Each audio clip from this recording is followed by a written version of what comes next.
everyone, and welcome to another Get My Body Working YouTube video again. My name's Muzz Stewart. I'm a UK-based physiotherapist. Now today we're going to talk about knee assessments. Now this video is going to be best for you if you have a gradual onset of anterior or maybe even posterior knee pain. Okay, so if you've had a slip or a trip or fall and your knee's swollen up like a balloon, this video is not going to be for you. Okay, I would certainly follow the advice of your medical expert on that injury, and then once it's settled down, probably about 6 to 12 weeks time, then this video will be very useful for you. If you have been diagnosed with osteoarthritis of the knee, then this video is definitely going to be useful for you, as long as it's not too severe and you can do the things that I'm suggesting you have a go at in this video. So keep watching and we'll see how we do. If you have had an acute trauma to your knee, whether it's an impact, twist, or some kind of sports injury, and your knee's swollen, okay, it's very sore, then I will have a video about those kind of injuries coming up shortly. Keep an eye out for that, and that hopefully will help you get over that acute phase. But again, I would always recommend you follow your medical expert's advice in the first instance. Now that leads me on to my disclaimer. Please check that out in the description of this video and follow what it says there. Okay, let's crack on and assess your knee. Now, knees are super duper strong, but they have their limits about what they're willing to tolerate pain-free. When you start to get an imbalance between tolerance and load going through the knee, you start to get a painful knee. I like to think that this pain is your knee's way of telling you it needs you to change something. It doesn't tell you what, it just tells you you've got to do something. And that's what this video is all about, working that out. Now, of course, if your knee is lovely in balance between strength and flexibility, it can tolerate what you want to do with it all day. They really are that strong. But sometimes the things we like to do get us into a little bit of trouble and we've got to work it out. Now, if you have been diagnosed with arthritis recently, don't despair. This video is going to be really good for you. What we really need is more information about the strength and flexibility of your knee at the moment, and then we can formulate a plan to improve those things and hopefully increase your function and reduce your pain. Now, the first thing we need to know when we assess a knee is, where does it hurt? For this next section, I don't need a head, but I certainly need a knee. Now, anterior knee pain. Now, where is that? Now, that is basically anywhere over the front section of your knee. That's going to be your quads, patella tendon, medial and lateral joint lines, anywhere around the front of the knee. Now, if your pain is in the front section of your knee, we need to consider what these thigh muscles are doing, your big quads. They are the biggest influencer on the knee. They're the second biggest muscle group in the body, and we need to know what they're up to. So the assessment's going to cover that. If your pain is at the back of the knee, then we need to consider the gastrocnemius muscle, your big calf muscle, and your hamstrings. So strength and flexibility of those two muscle groups is really important for posterior knee pain. Now, if your pain is anterior and posterior, we definitely need to look at all of these, which is what we're going to do in this video. First thing we're going to talk about is flexibility.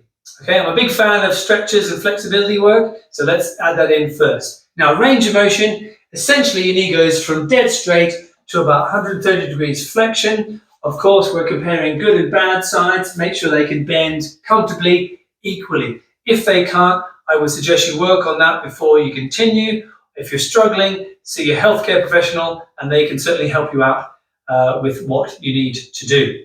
Okay, now, if you do have full range of motion, let's have a look at these thigh muscles here. Biggest influence on the knee, as far as I'm concerned, second biggest muscle group in the body. Biggest one, your glutes. We won't worry about those today. Okay, so let's give these quads a good stretch. All right, so flick your leg up nice and tall, extend your hip, and then pull your ankle towards your bum, and you'll get a nice stretch down the front of your thigh. Okay, very good. If you're not very flexible, that should be really tight. If you are really flexible, stand up tall a bit more, kick your leg out a bit more, ankle towards your bum, really go after that stretch, and then let yourself go. Now, if you are prone to getting cramps in your hamstrings, okay, the best thing to do is stop what you're doing and then stick your bum up, do a good hamstring stretch. That'll usually sort out your hamstring cramp relatively quickly, okay? Let's try the other side now. Same procedure. Up tall, extend your hip, ankle towards your bum, and how does that feel down the front of that thigh? Okay, very good. Extend a bit more if you need to, and that should do it. Well, after that quick and easy quads assessment, if you found that your bad leg is much tighter than the good leg, that is going to be a big contributing factor to your anterior knee pain. And we've got to sort that out, otherwise we're not going to get anywhere. Now, we did talk about some posterior knee pain, so we're going to have a quick look at your hamstrings now and your gastrocnemius muscles. Again, I don't need a head for this, but I do need a leg. Okay, so to stretch your hamstrings, quite simply, a nice easy standing version is you need to stick your bottom out, step forward, heel on the ground, toes up in the air, lean forward, go down, touch your toes, get a good stretch down the back of the leg there. All right, repeat on the other side. How does that compare? If the bad leg's tighter, we're adding that one in. Good. Okay. Calf muscles, big gastrocs. Here we go. So lean against your kitchen bench or your table or whatever it is you're leaning against. The leg you want to stretch behind you there. Heel on the ground, knee nice and straight. Bend your front leg. Okay, and really give those calf muscles a good stretch. Keep your heel on the ground and your knee straight. Okay, and then swap over and compare good and bad. And if you're like me, the bad leg is always much tighter. I need to do my stretches more. Okie dokie. Now that's it for flexibility. Let's summarize before we go on to assessing strength. All those muscle groups that we've just looked at, your quads, your hamstrings, your calf, if they're all tight, you've got to add those in. It's quick and easy. It gives you lots of information which can have a positive influence on your knee pain rather quickly. Now, I always say hold your stretches for at least 1 minute and do them breakfast, lunch and dinner. But if you're like me, that's a lot to fit in and I can't keep up with that. I like to do my stretches once or twice a day, but maybe hold them for a minute or two, or maybe even 3 minutes. And I find that's really, really useful. So you can certainly play around with how you do it, but find out what works for you. Now, if you can hold your stretches and do them regularly, you should find it has a good influence on your knee within 24 to 48 hours. But of course, this is a massive muscle group, your quads. It can take a week or two to really loosen things up. Okay, everybody, this is the bit I'm dreading. We're going to assess the strength of your knee. Now, this is a maximal test. It's really quite tough. So if your knee is a little bit sensitive and irritable, I would suggest maybe watching what we do, maybe having a go once your knees settle down. It can be quite tough. Okay, now we're going to do the single leg squat test. All right. Here we go. I'm going to get myself set up first. Okay, everybody, the single leg squat test. Now, this is a maximum test. We're going to count as many reps as you can do without stopping. I'm going to do as many as we possibly can, okay? So really max things out. Now, I've got my treatment table here with one of my kids' chairs behind me. I suggest perhaps you set yourself up in your kitchen, holding onto your kitchen bench with the chair behind you, a dining room chair. That'll do, okay? Now, rule number 1, don't fall over. So we'll have a practice go first. So hold on to whatever it is you're holding on to. Maybe do a double leg squat down to where the chair is, okay? That's okay. And then go onto one leg and then have a little test there and we're ready to go. Now, how you do the test procedure. You're holding on, you're on the leg that you're testing and you're just touching your bum to the chair and then standing back up. That's a rep. And we're going to see as many as we can do. Okay, I'm going to do this now. I'm going to max myself out. Okay, I'm doing the bad leg first. Here we go. All right. 1, 2, 3. Down we go. 1. Do it with me if you like. 2, 3, 4. Doing well. 7, 8, 9, 10, 11, 12,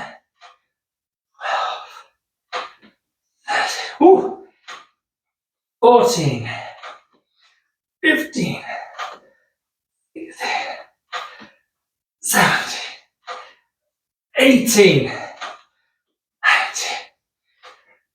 20, 21, 22, 23, failing, 24, 25, come on, 30, 26,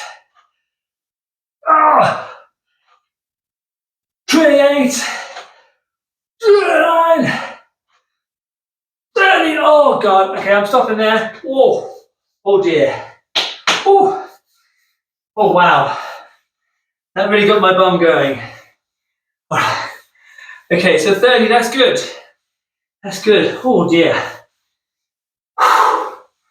All right. Press pause if you need to. Oh wow, okay, 30. That's my bad leg, which means my good leg's got to do more. Oh dear, okay, fine. All right. Now you don't want me to recover for too long, that's getting a bit boring, so let's go. Okay, good leg, 30 to beat, okay? So, little tester. Oh, wow, okay, fine, yeah, that's good. Okay, holding on. Here we go, everybody. 1, 2, 3, 4, 5, 6. Pace yourself. 8. Ooh. 10. Only 20 more. 11, 12, 13, 14, 15, 16, 17, 18, 19, 20. Oh, 21. Oh dear. 22, 23, 25, 26,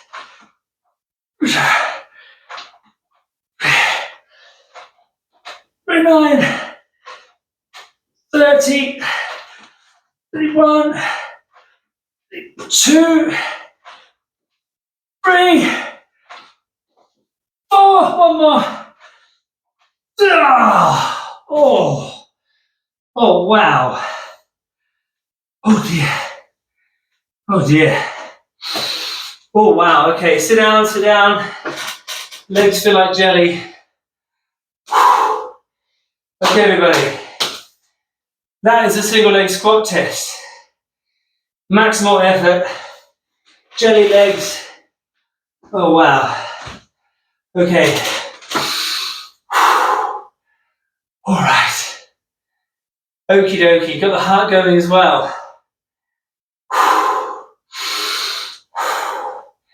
Definitely have a sit down. You feel a bit wobbly. Ooh. And of course, sitting down, muscles get a bit tired and tight. Ooh. Okay. So you can see why if your knees are a little bit sensitive, that's not the best thing to do to them, but gives you great information. Certainly wait a few weeks if you need to let things settle down before you have a go at that one. Oh wow, that really is tough. Okay, now, so bad leg, 30, that's a good score, but 35 on the good one, that's even better. Now, the difference is 5, which is great for my maths. So, I weigh 80 kilograms, so 5 times 80 kilograms is what, 450 kilograms? Okay, so my bad leg can't tolerate 450 kilograms compared to my good leg. So if I go and do something that requires me to run around and both legs to do an equal amount of work, this leg can't deal with it, almost half a ton worth of load. That's a massive influence on why this leg gets more sore and more tight compared to the good one. There we go. Oh man. Right. Okay, everybody. So hopefully you're starting to recover now. That's a great little test you can do.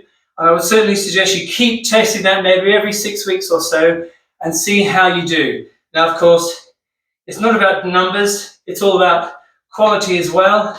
So even if the bad leg does the same reps as the good leg, it's got to be about quality too. And of course, if your good legs and bad leg have got the same numbers, are you really trying hard enough with that good leg? Maybe take that into consideration as well. Maybe do one leg each day rather than straight after, because it certainly messes with your head.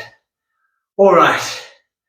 Okay, everybody, very, very good indeed. Now, you're all wanting to know what is a good number, okay? Now, there was a research paper I read a long time ago about this, and the number they were looking for was 21, okay? So, but really, I'm not really worried about that. It's all about comparing the bad leg and the good leg. The answers are with the good leg. Now, if you've got two bad legs, you definitely need to increase more reps. That's what I would suggest. Oh man, I'm losing the will to speak. Okay. Whew, okay, everybody, I've recovered a bit now. Now, that's some great information we've learned about the strength and the capabilities of both your good and your bad legs. Now, if, of course, the bad leg did less reps than the good leg, fantastic. We've got things you can work on as well that are really going to make a massive difference on improving that knee pain, which is great stuff. Now, we did mention posterior knee pain and hamstrings and your calf muscle strength.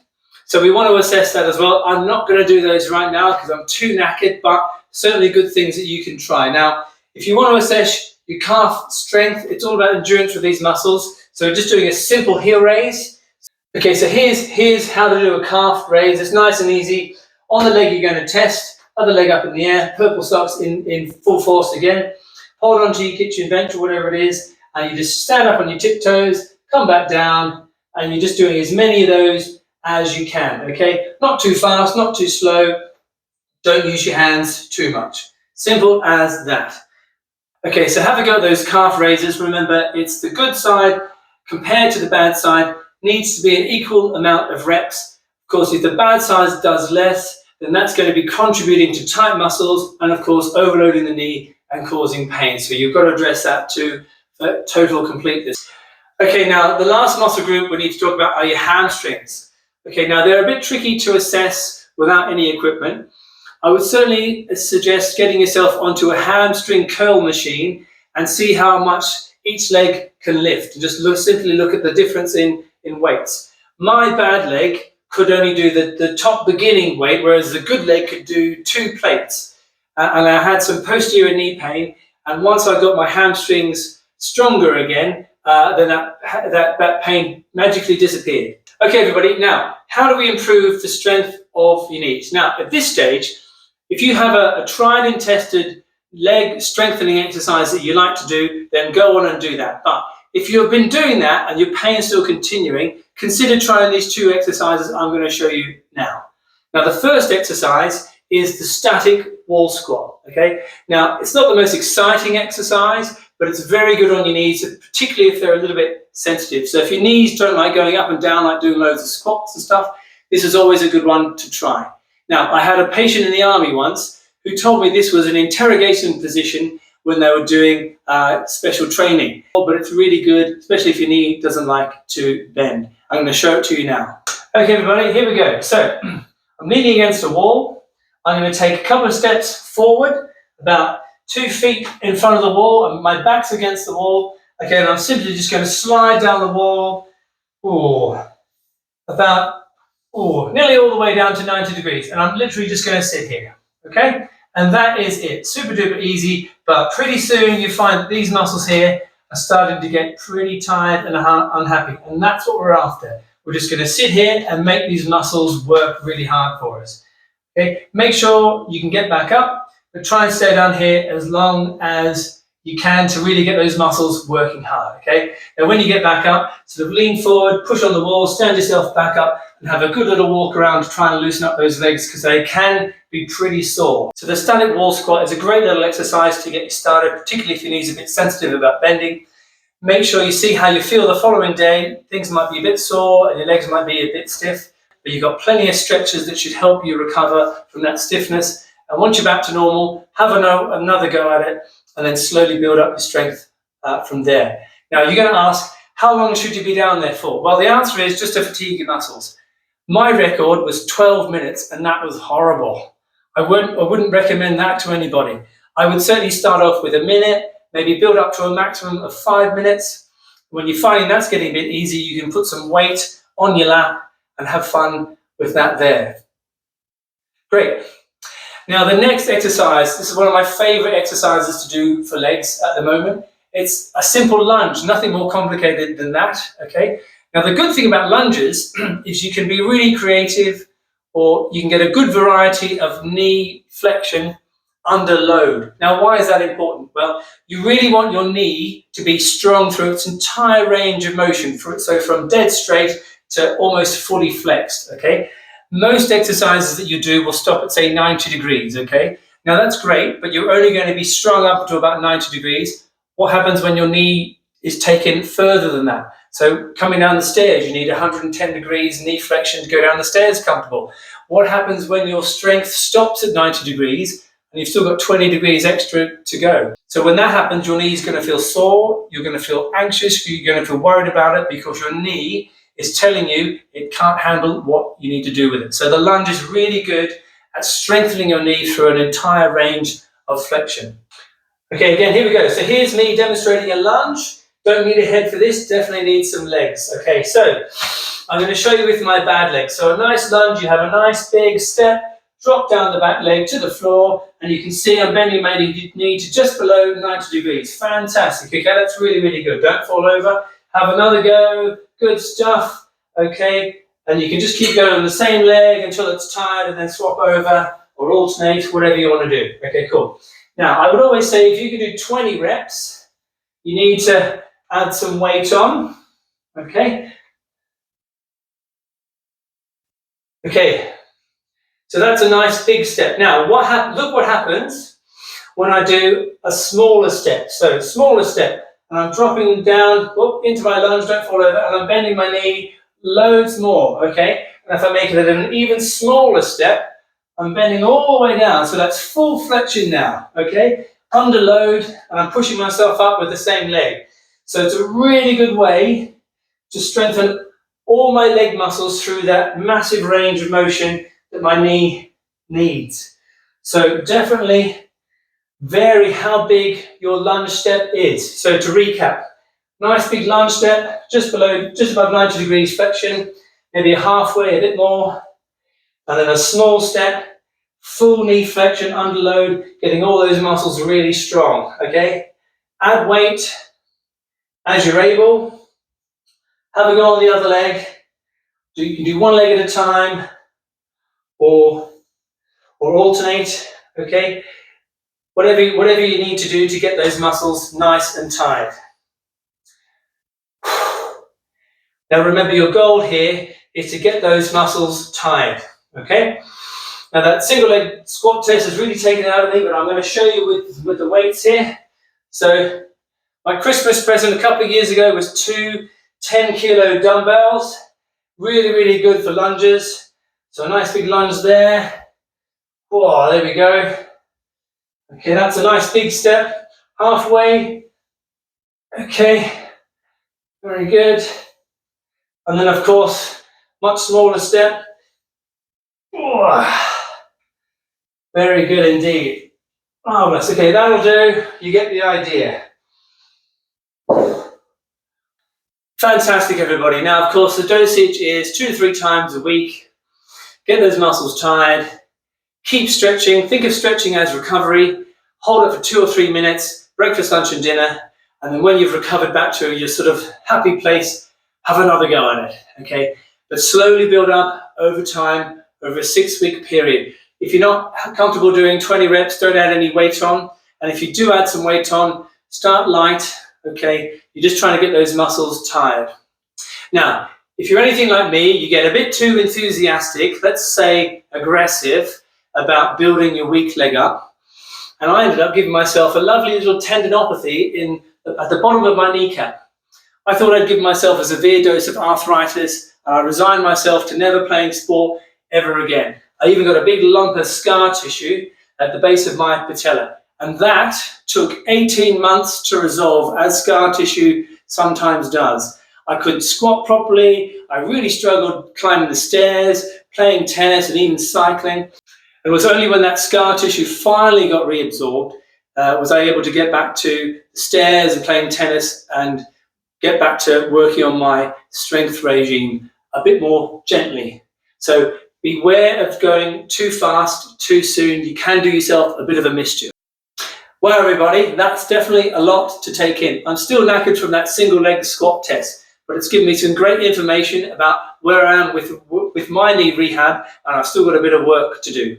I'm going to keep stretching over the next couple of days because I'm certainly going to need it, and I hope that you found what we did in this video really useful, and I hope it helps your knee to get better as soon as possible.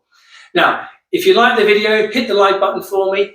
Subscribe to the channel, there's more great stuff coming your way, and of course leave me a comment and let me know how you're getting on.